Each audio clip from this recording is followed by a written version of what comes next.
பிரியாணினாலே பாய் வீட்டு பிரியாணி தான் சொல்கிறாங்க. ஆனால் எங்கள் அம்மாவோட பிரியாணியை அடிச்சுக்க ஆளே இல்லை.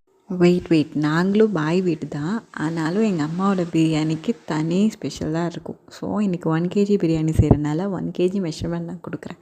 பிரியாணிக்கு தேவையானது வெங்காயமும் தக்காளியும் தான். இன்றைக்கி வெங்காயம் பெருசாக இருக்கனால 2 எடுத்துருக்கேன். தக்காளி 5 தக்காளி. உங்களுக்கு வெங்காயம் சின்னதாக இருந்துச்சுன்னா 4 எடுத்துக்கோங்க.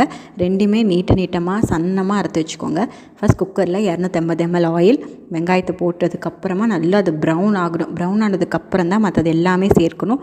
சின்ன வெங்காயம் பேஸ்ட்டு 2 ஸ்பூன், இஞ்சி பூண்டு விழுது 3 ஸ்பூன். இதெல்லாம் கலர்னதுக்கப்புறமா கரம் மசாலா 1 ஸ்பூன், மிளகாய் தூள் 2 ஸ்பூன். வேறு மசாலாவே நீங்கள் போட வேண்டாம், 2 மசாலாவே போதும்.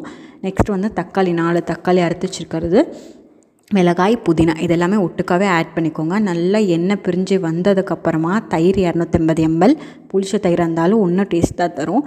உப்பு 3 ஸ்பூன், கல் உப்பு தான் போடணும், தூள் உப்பு போடக்கூடாது. அப்புறம் மட்டன் 1 கிலோ. இதெல்லாம் போட்டு மட்டன் நீங்கள் போடும்போது அரிசி அந்த பக்கம் ஊற வச்சுக்கோங்க. ஸோ அப்போ தான் குலையாமல் இருக்கும். மட்டன் போட்டு கொத்தமல்லி போட்டு ஒரு 7 விசில் வெட்டி எடுத்திங்கன்னா மட்டன் நல்லாவே வெந்துடும். அதுக்கப்புறமா ஊற வச்ச அரிசியை தண்ணி வடிச்சிட்டு நல்லா தண்ணி வடிச்சிடணும். ஒரு தண்ணி கூட இருக்கக்கூடாது. ஸோ அரிசி போடுற கிளிப்பு மட்டும் என்கிட்ட இல்லை. அரிசி நல்லா தண்ணி இல்லாமல் குக்கரில் போட்டதுக்கப்புறமா 2 விசில் விட்டு எடுத்திங்கன்னா சுவையான மட்டன் பிரியாணி ரெடி ஆயிரும். செம்ம டேஸ்ட்டாக இருக்கும், குலையாமல் வரும். நீங்கள் ஒரு தடவை ட்ரை பண்ணி பார்த்துட்டு எப்படி இருக்குன்னு எனக்கு மறக்காமல் கமெண்ட் பண்ணுங்கள்.